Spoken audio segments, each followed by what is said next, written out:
5 दोस्तों, China, Afghanistan, India, Iran और terrorism. पंचायती मार पड़ रही है पाकिस्तान को, शास्त्रों में इसको कश्मीर बनेगा पाकिस्तान। कश्मीरियों से नाता क्या, ला इलाहा इल्लल्लाह। मजा आ रहा है पाकिस्तान, स्वाद आ रहा है तुम्हें? अगर मुझे पता लग जाता कि इस बंदे की क्या हरकत है, मैं उसको सबके सामने वहीं पे एनकाउंटर हो जाता, इसका निपटा देता सबके सामने। इतना जलील करता, लाहौरी चूरन डाल देते हो, फिर इसकी 10 पुश्तें भी वहां पे पैदा होना, उनके जिहादी चूरन ही रहेगा। ये ऐसे नहीं। जय हिंद दोस्तों, मैं हूं मेजर गौरवारी और आप देख रहे हैं चाणक्य डायलॉग्स। इस वीडियो को लाइक करिए, हमारे चैनल को सब्सक्राइब करिए, बेल आइकन दबाना बिल्कुल मत भूलिएगा दोस्तों। अच्छा दोस्तों, खबर कुछ इस तरीके से है कि जब पाकिस्तान ने बोला, पाकिस्तान के प्रधानमंत्री शहबाज शरीफ ने यह बोला कि साहब हमें बात करनी है हिंदुस्तान से, और यूएई को बोला है, यूनाइटेड अरब एमिरेट्स को यह बोला कि साहब आप फैसिलिटेट करिए, क्योंकि आपकी तो बनती है भारत से, हमारी किसी से भी नहीं बनती, पाकिस्तान की तो किसी से नहीं बनती, तो इंडिया की सबसे बनती है, तो आप इंडिया को जरा जोर लगाइए साहब, हमसे बात करवाइए इंडिया की। फिर उन्होंने यूटर्न ले लिया और फिर बोला कि हाँ हमने तो बोला था। तो 2-3 बार यूटर्न पाकिस्तान ले चुका है। कहने की बात है और मुद्दे की बात है दोस्तों कि पाकिस्तान क्यों भारत से बात करना चाह रहा है, क्यों एक ऐसे मुल्क से, एक ऐसे देश से बात करना चाह रहा है जिसको वो दुश्मन कहता है, वहां का बच्चा बच्चा आपको दुश्मन कहता है, फिर हमसे बात क्यों करना चाहते हैं? मैं आपको बताता हूं। महंगाई, बेरोजगारी, टमाटर, प्याज, आलू, लहसुन, अदरक, ये सब तो महंगा हो ही रहा है। आटा दाल नहीं मिल रहा है, वो अलग बात है। मैंने आपको कल के वीडियो में बताया था ना कि चीन मार रहा है, अफगानिस्तान ठोक रहा है, इंडिया जलील कर रहा है, ईरान इनके लोगों को जान से मार रहा है, और अंदर इनके आतंकवाद है। टोटल 5 दोस्तों, चाइना, अफगानिस्तान, इंडिया, ईरान और टेररिज्म।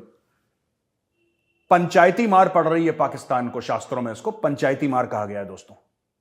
ठीक है, इसलिए पाकिस्तान परेशान है। अरे बात करा दो, बात करा दो, कम से कम इंडिया से तो सुकून मिले हमें। बाकी तो जो इसके मुसलमान बरादर हैं, ईरान और अफगानिस्तान, वो तो मार रहे हैं। वो कहते हैं हम इनको सिखाएंगे असली इस्लाम क्या होता है, इनको तो समझ में नहीं आया, तो वो उनको ठोक रहे हैं। ठीक है, तो एक तो ये बात है। भारत ने क्या बोला है इसके, वहां पे पाकिस्तान का प्रधानमंत्री बोल रहा है, जो टॉप एग्जीक्यूटिव है पाकिस्तान का, वो बोल रहा है कि भारत से बात होनी चाहिए। यहां पे भारत का प्रधानमंत्री भी नहीं, भारत का प्रधानमंत्री भी नहीं, भारत का जो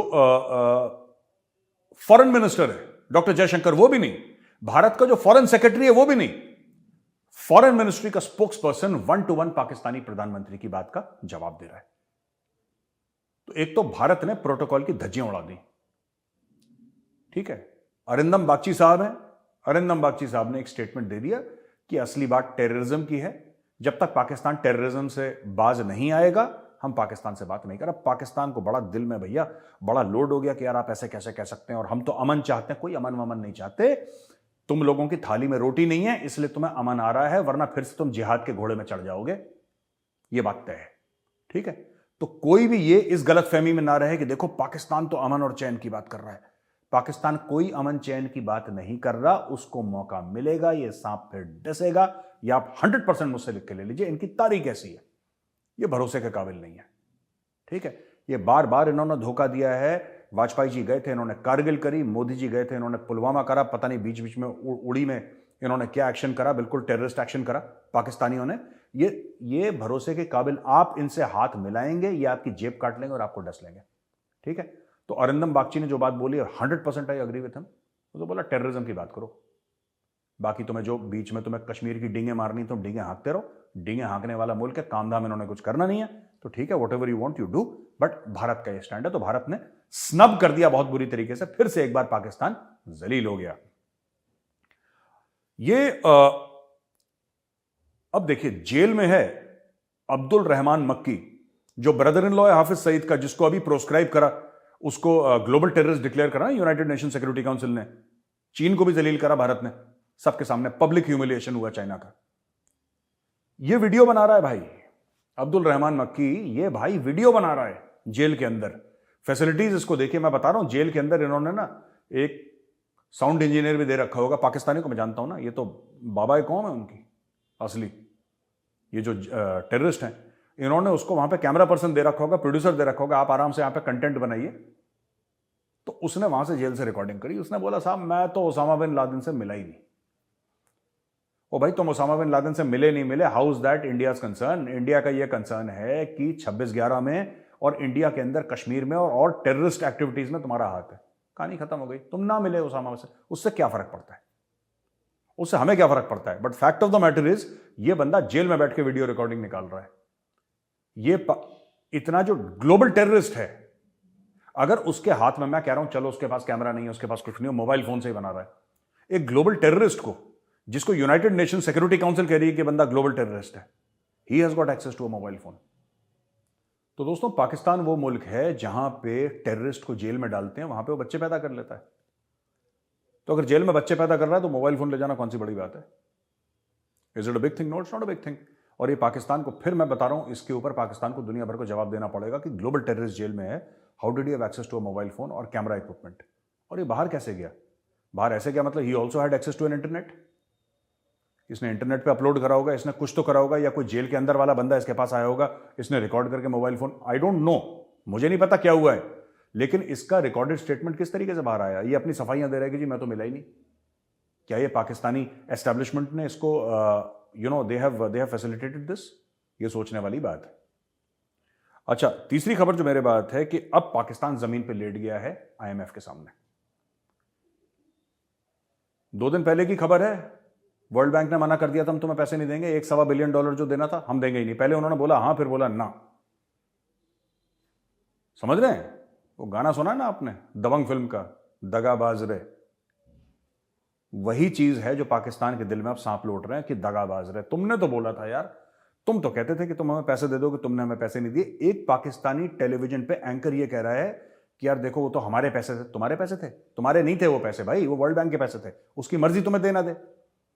ये दूसरे की जेबों पे नजर रखना, this is a typical Pakistani trade कि दूसरे के बटुए पे नजर रखो।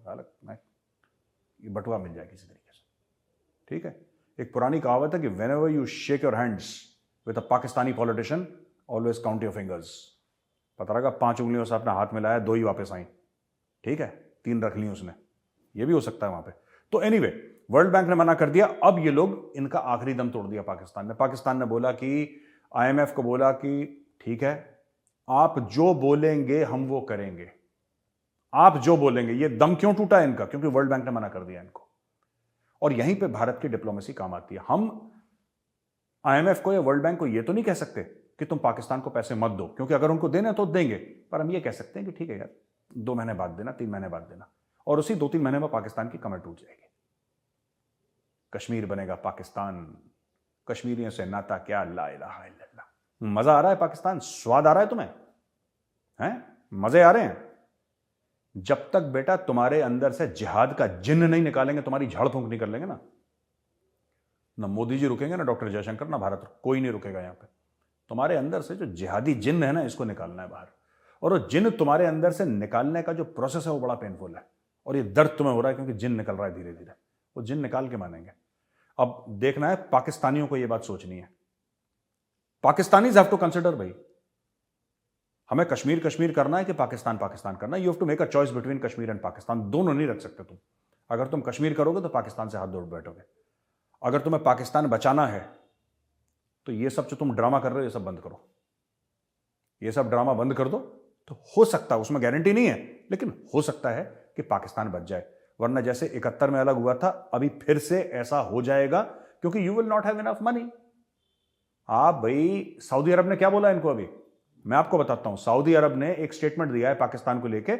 It was a reference to Pakistan. उन्होंने जनरली बोला, वैसे बाकी मुल्कों के लिए भी बोला जिसको सऊदी अरब पैसे दे रहा था, लेकिन वो पाकिस्तान के परिप्रेक्ष्य में, उसी कॉन्टेक्स्ट में बोला गया है। और सऊदी अरब ने यह बोला है कि यार देखो, हम एक जमाने में खुली छूट देते थे कि जी 80 भी मुसलमान थे तो 80 मुसलमान, लो 500 मिलियन, लो 2 बिलियन, कहना वो बंद हो गया।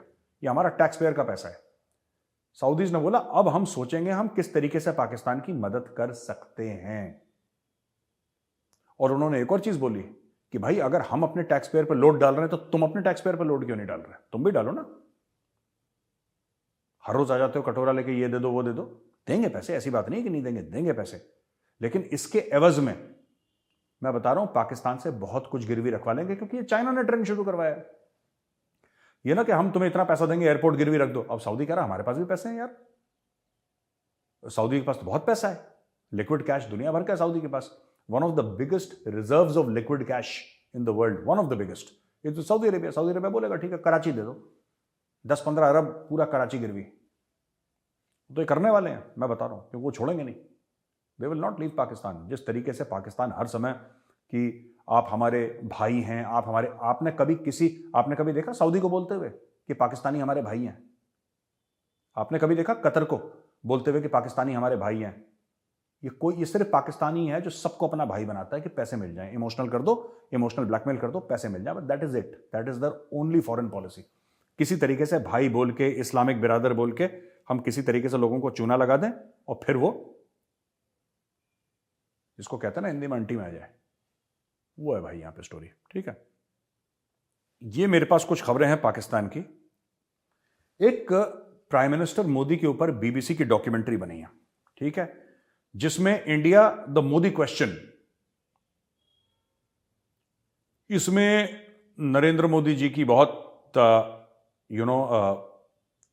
बुराई करी है, खास तौर से गुजरात के जो दंगे थे उसका रेफरेंस देके, जबकि भारत की सुप्रीम कोर्ट, जो कि एक इंडिपेंडेंट सुप्रीम कोर्ट है, उसने बोला है कि मोदी जी का गुजरात दंगे हुए थे। कोई ये नहीं कह रहा कि दंगे नहीं हुए थे, राइट।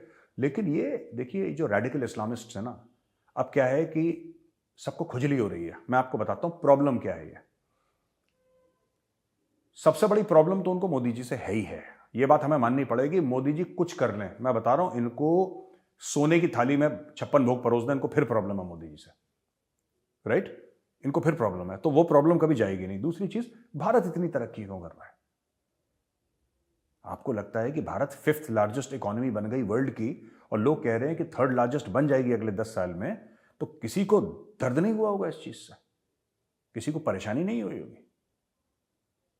परेशानी हुई होगी ना किसी ना किसी को। तो ऐसी डॉक्यूमेंट्री बना के, कि बेसिक एम ये है कि हम लोग एक काम करते हैं, मोदी जी और भारत पे हम कीचड़ उछालेंगे, कुछ तो चिपकेगा यार भाई, कुछ तो चिपके। आप जाल फेंकोगे, आप कांटा डालोगे, हो सकता है मछली उस कांटे को पकड़े ना पकड़े, ये पॉसिबिलिटी है कि पकड़े ना पकड़े, लेकिन अगर आप जाल फेंकोगे तो एक आध तो कोई भूली भटकी मछली पकड़ में आ जाएगी आपकी, because a net is a wide throw, और जो कांटा होता है, कांटा तो एक होता है। इसी तरीके से खूब कीचड़ उठा लो मोदी जी के ऊपर, भारत के ऊपर, खूब कीचड़ टनों के हिसाब से, कुछ तो चिपकेगा भाई, कुछ तो चिपकेगा। मुझे नहीं पता कि इन लोगों ने इतना पैसा खर्च करा, इससे होगा क्या, ये कौन सा नैरेटिव बिल्ड कर रहे हैं जो दुनिया खरीद। एनीवे, एक पॉलिटिशियन है ब्रिटेन में, ठीक है, ये जो पॉलिटिशियन है, ये इन्होंने इमरान हुसैन है, ये Pakistani origin member of parliament है।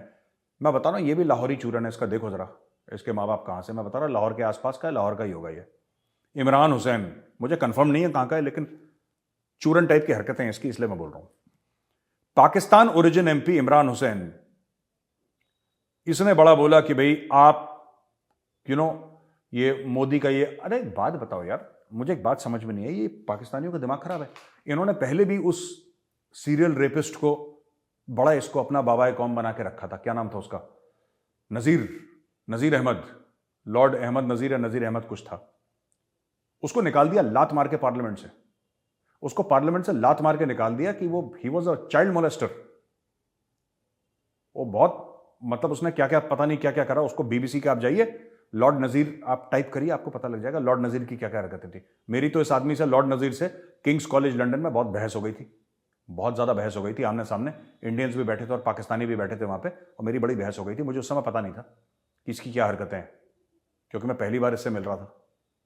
अगर मुझे पता लग जाता कि इस बंदे की क्या हरकत है, मैं उसको सबके सामने वहीं पे एनकाउंटर हो जाता, इसका निपटा देता सबके सामने। इतना जलील करता लॉर्ड नजीर को कि भाग जाता वहां पे, ये पाकिस्तान चला जाता वापस अपने गांव छुट्टी, ठीक है, 2-3 महीने में। जब और जख्म, जैसे जानवर चाटते हैं ना जब जख्म लगता है, तो ये जख्म अपने चाटता। ये मुझे उस समय मुझे पता नहीं था, वरना वहीं पे इसको सबके सामने एक्सपोज कर देता मैं। ये जब वहां पे 2017 की बात कर रहा हूं, अक्टूबर 2017 की, मुझे इनवाइट करा गया था house of Commons British parliament में कि आप यहां पे टॉक दीजिए कश्मीर के ऊपर, तो मैं गया था। उसके बाद मैं ऑक्सफोर्ड यूनिवर्सिटी गया, और उसके बाद मैं किंग्स कॉलेज जब गया, तो वहां पे पैनल बैठा था, कोई इंडियंस भी थे और वहां पे पाकिस्तानीज भी थे।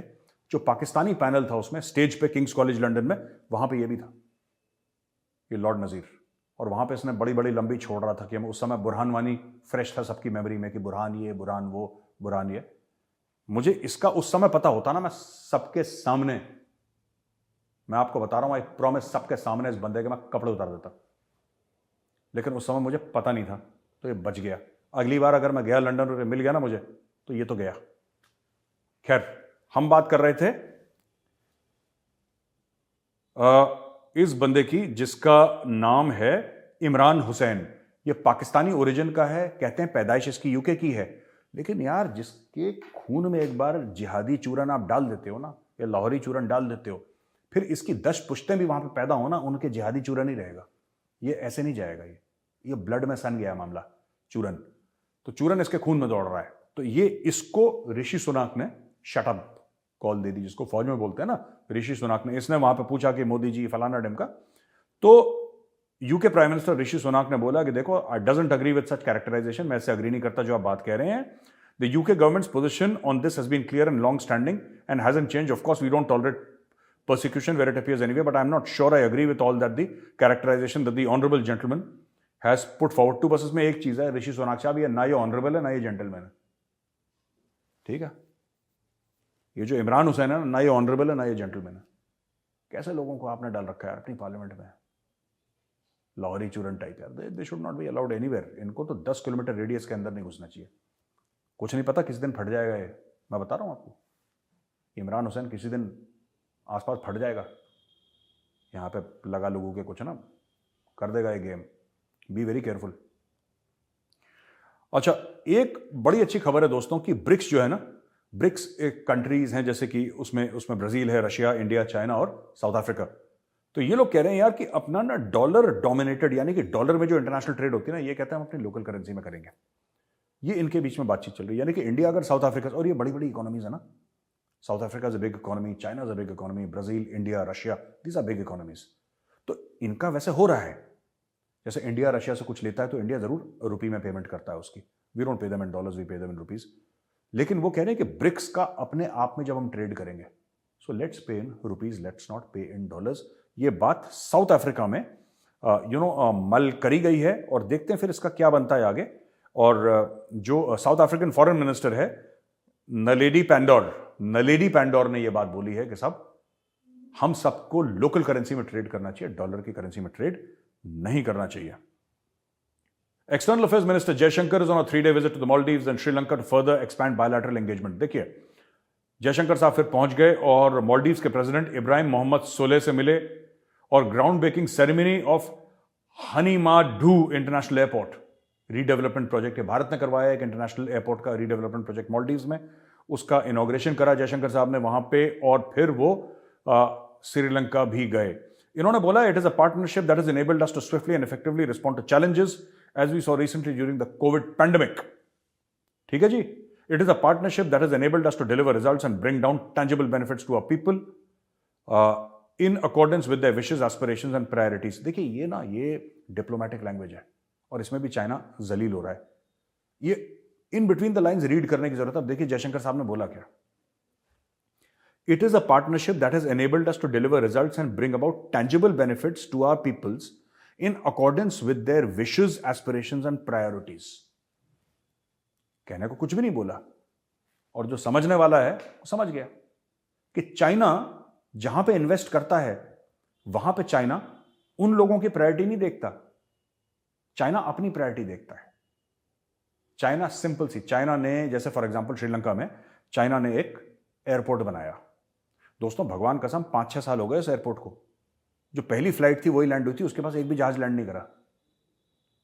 एयरपोर्ट में तो हर रोज जहाज लैंड करते हैं, टेक ऑफ करते हैं, उसमें एक ही जहाज टेक ऑफ करा और लैंड करा एक बार, जब इनॉग्रेशन हुआ था पहले दिन। उसके बाद वो ऐसे ही बंजर पड़ा हुआ एयरपोर्ट।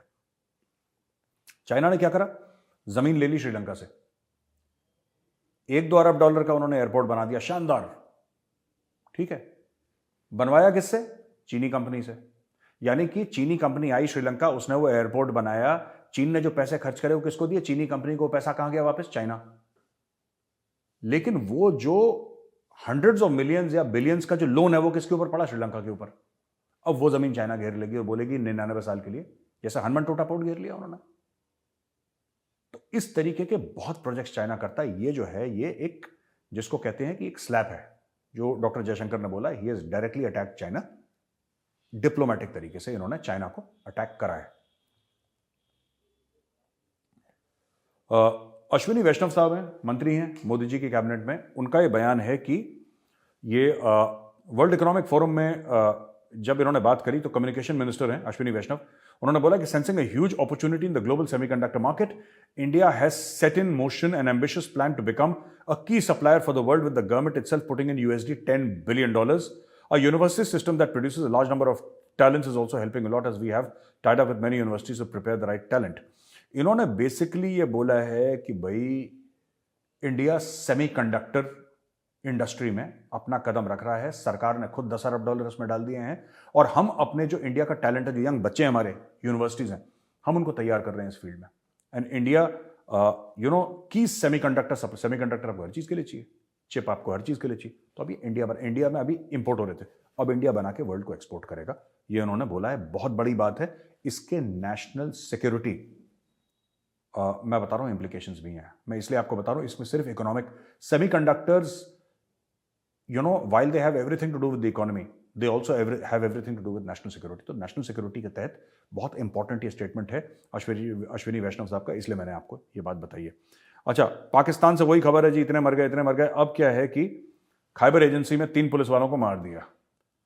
ठीक है, ये बाइक पे आए टेररिस्ट, मार मूर के निकल गए और उन्होंने पुलिस स्टेशन में आग लगा दी और बम फोड़ दिया और पता नहीं क्या फायरिंग शायरिंग करी। और इन्होंने, और जो एक्सप्लोजिव मटेरियल था, ये सब करने के बाद, फायरिंग करने के बाद, फिर एक जो सुसाइड बॉम्बर घुस गया थाने के अंदर, और थाने के अंदर उसने अपना सुसाइड वेस्ट फाड़ ली, खुद भी मर गया, और पता नहीं 1-2-3 बंदों को लेकर, और पुलिस स्टेशन में आग लग गई और काफी कुछ डैमेज हो गया। तो ये अटैक मुसलसल पाकिस्तान में होते चले आ रहे हैं और पाकिस्तान के पास इसका कोई जवाब है नहीं। अच्छा, वर्ल्ड सिंधी कांग्रेस है, उसने ये मिले थे साईं जीएम सईद को फैसिलिटेट करने के लिए, ट्रिब्यूट पे करने के लिए। उनकी 119वीं बर्थ एनिवर्सरी है, वो नहीं रहे जीएम सईद साहब। बहुत बड़ा नाम है सिंधी कल्चर का और सिंधी फ्रीडम मूवमेंट का, सिंधी आइडेंटिटी का एक बहुत बड़ा नाम है जीएम सईद। तो उन्होंने ये बोला है, डायरेक्टली उन्होंने ये बोल दिया है कि जनाब ऐसा है कि हम पाकिस्तान को बिलोंग नहीं करते, we do not belong to Pakistan, हम पाकिस्तान का हिस्सा नहीं है।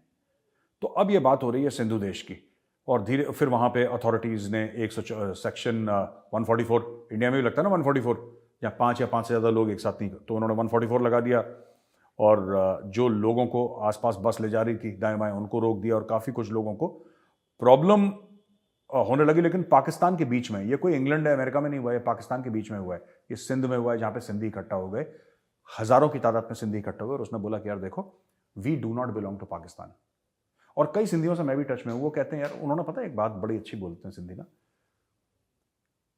तो मैंने बोला अगर आप पाकिस्तानी नहीं है तो आप किस मुल्क का हिस्सा? कह रहा भारत का हिस्सा है। कह रहा आपके नेशनल एंथम में नहीं लिखा पंजाब, सिंध, गुजरात, मराठा?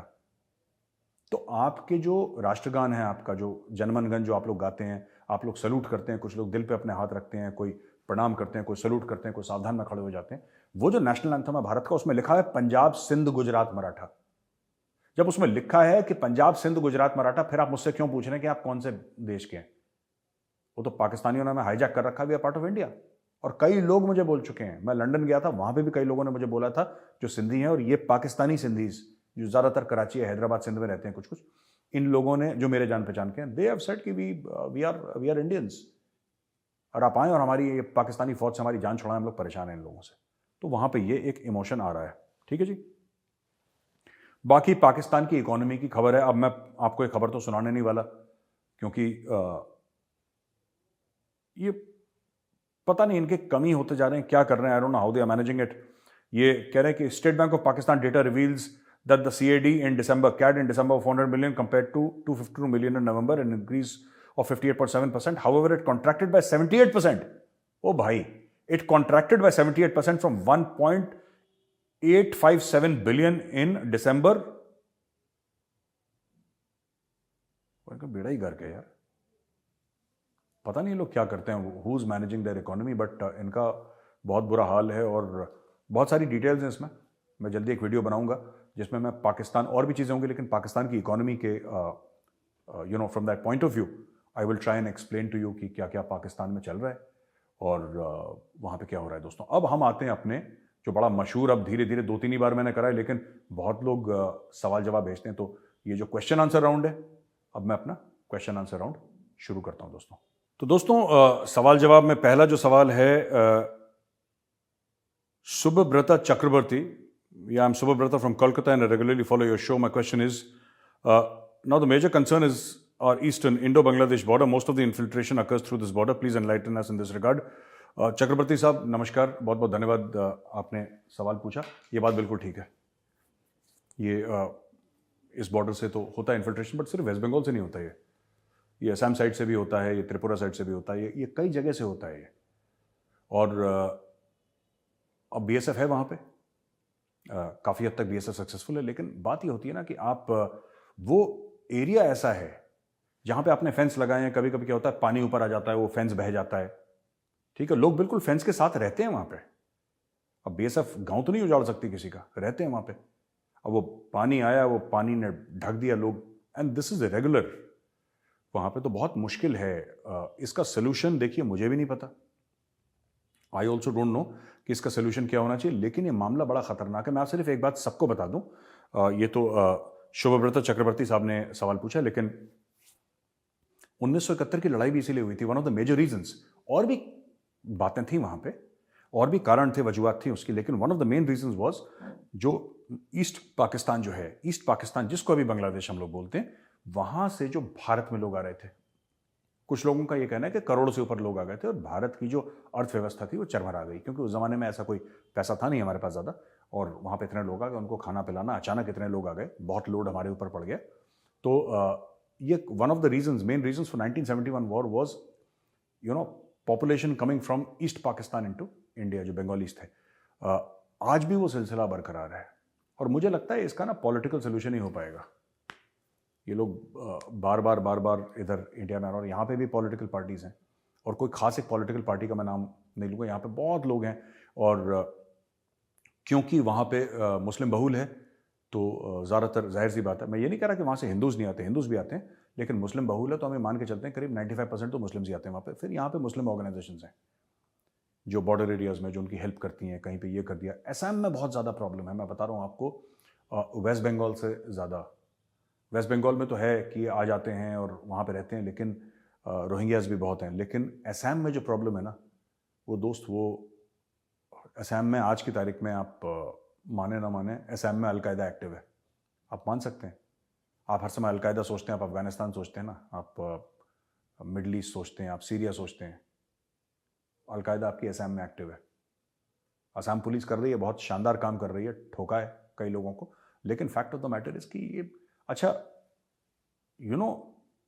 ऐसे भी इन्फिल्ट्रेशन होता है कि जैसे वेस्ट बंगाल में आ गए, अब बीएसएफ बॉर्डर में है, ठीक है ना, असम और बांग्लादेश के बॉर्डर पे बीएसएफ है। अब होता ये है कि जब इन्फिल्ट्रेशन कभी कभी होता है ना, जैसे बंगाल, फिर बंगाल से असम पे आते हैं। अब बंगाल और असम के बॉर्डर के बीच में तो बीएसएफ नहीं है, वो तो भारत से ही आ रहे हैं ना, भारत से ही भारत में आ रहे हैं, तो बस में बैठे आ गए। तो इस तरीके से, अच्छा असम, खासतौर से असम में एक प्रॉब्लम यह है कि असम की पॉपुलेशन कम है और एरिया बहुत है असम का। Assam is geographically big but area कम है, तो कई ऐसी जगह हैं जहाँ पे ज़्यादा लोग नहीं हैं, जो हल्का सा आइसोलेटेड है, वहाँ पे ये लोग बहुत सेटल हो जाते हैं। फिर वहाँ पे अपना जमायत इस्लामी के साथ बैठ के वहाँ पे अपना एक कल्चर बनाना, अपना एक और ऐसे कई गांव हैं असम में आज की तारीख में, जो पहले छोटे गांव थे, हिंदू गांव थे, अब वहाँ से इन्फिल्ट्रेशन इतना हो रहा है कि Hindus can not go back to their own villages. अब उनके लिए बैन है, वो अपने गांव में नहीं जा। आप पूछिएगा कभी किसी असमीज को, अगर आपको लगता है कि आपको और इन्फॉर्मेशन चाहिए तो असमीज को पूछिएगा, they will tell you there are villages in Assam where Hindus are not allowed to enter. And जो मुस्लिम्स उनको रोक रहे हैं वो भारत के नहीं हैं, क्योंकि जो भारत के मुसलमान हैं वहाँ पे पहले से, जो असमीज मुस्लिम्स हैं, उनके साथ हिंदुओं का बहुत अच्छा रिलेशनशिप है। मतलब वो जो गमूसा बोलते हैं ना, गमूसा एक वाइट और रेड स्ट्राइप्स का जो वो असमीज पहने रहते हैं, और जब भी आप जाएंगे आपको ऑनर करेंगे, आपको इज्जत देने के लिए। तो वो बिल्कुल असमीज कल्चर वाले हैं जो मुस्लिम्स हैं ना असम के, दे फॉलो एसमीज कल्चर, वो गमूसा भी पहनते हैं, वो सब कुछ उनका वही है, खान पान रहन सहन सब कुछ है। ये जो कलेश करते हैं ये बांग्लादेश से आ रहे हैं, these are the people who create disturbance, terror है, क्राइम है, ये वहाँ से लेकर यहाँ पे आते हैं। These are not the local Assamese Muslims, but these are the Bangladeshi Muslims who come and create a problem inside India. तो ये आपके सवाल का जवाब है। अब हम आते हैं नेक्स्ट क्वेश्चन पे दोस्तों, कि नेक्स्ट क्वेश्चन है doctor Harshal Mehta, hypothetical question that God forbid India in future have to fight on two fronts simultaneously. What role IBGs and new modern units play during ops? अच्छा, ये IBGs का ना ये बहुत लंबा, डॉक्टर हर्षल मेहता, मैं अहमदाबाद आऊँगा, फिर आप और मैं मिलेंगे, चाय पियेंगे, then we'll discuss IBGs। IBGs का ना देखिए, this is still work in progress. इसके लिए पैसा बहुत चाहिए, कमिटमेंट बहुत चाहिए, और सरकार दे भी रही है पैसा। You know this whole concept strike core and IBGs and all that. So it is not just कि on two fronts simultaneously आप कह रहे हैं कि let us say with China and Pakistan together, right? ये बड़ा एक लंबी चौड़ी बात है, और किस तरीके से एक IBG होता क्या है, उसके अंदर एलिमेंट्स क्या होते हैं IBGs के, उसका रोल क्या है IBGs का, IBG क्या ये शैलो जाते हैं, डीप जाते हैं, एक there is a role defined for every formation. IBG का क्या है, how does the military leadership perceive an IBG etcetera. तो ये सब हम बैठेंगे, डॉक्टर हर्षल आएंगे अहमदाबाद, आपके साथ मिलेंगे, अहमदाबाद में बैठेंगे, then we'll have a detailed discussion on IBGs। दोस्तों, सुयाश वर्धन सिंह ये हैं कि I am a PhD student here in the United States, और तो ये कह रहे हैं कि जैसे हम लोग यूनाइटेड स्टेट्स में होते हैं तो यहाँ पे इंजीनियर्स हैं, ये आर्मी के साथ काम करते हैं, हमारे पास DRDO है, लेकिन हम लोग आर्मी के साथ क्यों नहीं काम करते, और India should also focus on making intellectual property IP like CPUs GPUs etcetera. Suyash Vardhan Singh ji, बहुत बहुत धन्यवाद सिंह साहब। ये भारत में हो रहा है, और भारत में बहुत ज़ोरों शोरों से हो रहा है। It is not just semi conductor, is also drones, it's also AI, it's also blockchain, it's also lot of things. In fact DRDO जो है, it's not just DRDO is funding, DRDO IITs को फंड कर रहा है। सो बहुत सारा पैसा IITs को दे रहे हैं। सो इंडियन, ये जो देखिए बात ये होती है कि कहाँ पे कॉर्पोरेट खत्म होता है और कहाँ पे फौज शुरू होती है, या कहाँ पे फौज शुरू होती है, कॉर्पोरेट खत्म होता है। दीज लाइन्स ना in many countries like US, Israel and most of the countries in the world, these lines are blurred. India में हर समय था कि कॉर्पोरेट को दूर रखो, कॉर्पोरेट को दूर रखो, ना कॉर्पोरेट से कोई लेना, फौज अपना काम करेगी बस। अब ये इंडिया में मोदी गवर्नमेंट के समय ये सब चेंज हो रहा है बहुत तेजी से, और अब कह रहे हैं कि जो कॉर्पोरेट के पास जो एक्सपीरियंस है वो कॉर्पोरेट लेकर आएगी, फौज के पास जो फौज लेकर आएगी। तो ये सब हो रहा है। जैसे कि ऑर्डिनेंस फैक्ट्री बोर्ड, मैंने पहले भी कवर करा था, ऑर्डिनेंस फैक्ट्री बोर्ड जो हथियार बनाती थी हमारे लिए, अब प्राइवेट प्लेयर्स आ रहे हैं अंदर, वो हथियार बना रहे हैं, सरकार उनको भी एक्सेप्ट कर रही है। ग्रेनेड्स हमने लिए अभी प्राइवेट पार्टी से, राइट, और वेपन सिस्टम्स भी प्राइवेट पार्टीज बना रही हैं, उनसे वेपन सिस्टम्स भी लेंगे हम लोग, उनके साथ यानी फौज उनके साथ पार्टनर भी कर रही है। So the Indian army is partnering with private people and getting top and educational institutions into defense research। ये सब हो रहा है semiconductor level, everything is happening and it's happening at a very very fast pace। most of these technologies are I will not call them secret, but I don't think this is something that MOD or Indian Army, Navy or Air Force are very happy discussing on a public platform। वो अभी भी नहीं करते वो लोग, पता नहीं क्यों, but मुझे ऐसा लगता है कि because the sensitive nature of technology शायद इसलिए डिस्कस नहीं करते। लेकिन I can assure you कि सिंह साहब बड़ी स्पीड से हो रहा है, and it's happening as we speak, हो रहा है, IITs में हो रहा है, टॉप इंजीनियरिंग इंस्टीट्यूट, और बाकी लोग बाहर से अंदर आ रहे हैं, they are coming, army is partnering every day. Army headquarter लोग जाते हैं, प्रेजेंटेशन देते हैं कि सर ये टेक्नोलॉजी है, एवरी सिंगल डे। और ये सिर्फ ये नहीं कि ये लो चेक ले लो और हमें टेक्नोलॉजी नहीं, they are partnering, army is sending its talent, because army is got some fantastic people in the research department, and they are sending those people there to partner with corporates and all, get the best technology। ये सब चल रहा है, बड़ी fast speed से चल रहा है, रेस्ट अश्योर्ड। तो दोस्तों, वीडियो देखने के लिए बहुत बहुत धन्यवाद। इस वीडियो को लाइक करिए, हमारे चैनल को सब्सक्राइब करिए, बेल आइकन दबाना बिल्कुल मत भूलिएगा, और जो चाणक्य फोरम का ट्विटर हैंडल है, हमारा इंस्टाग्राम पेज है, फेसबुक पेज है, हम लोग लिंक्डइन पे हैं, दोस्तों इन सबको आप सब्सक्राइब करिए। You will get the best articles by the best people. अगर आपको पढ़ने का शौक है ना, आर्टिकल्स पढ़ने का शौक, तो आप देखेंगे एयरफोर्स के सीनियर ऑफिसर्स हैं, एकेडमिशियंस हैं, और हमारे बड़े सारे लोग हैं जो टॉप थिंक टैंक्स के हैं, वो सब हमारे लिखते हैं, आर्मी के सीनियर जनरल्स हैं। तो जो आपको कोई भी चीज़ का जो कॉन्टेक्स्ट है, जो परिप्रेक्ष्य है, कोई भी चीज़ का जो एक आपको जो व्यू पॉइंट मिलेगा ना वो बड़ा जेन्यून मिलेगा, क्योंकि जो भी हमारे ऑथर्स हैं वो decades and decades of experience, बड़े जबरदस्त ऑथर्स हैं हमारे। हमारी वेबसाइट पर जरूर जाइएगा www.chanakyaforum.com और आपको you will find the best in class articles there. आप पढ़िएगा, आपको मजा आएगा अगर आपका इंटरेस्ट नेशनल सिक्योरिटी और जियोपॉलिटिक्स में। जय हिंद, भारत माता की जय।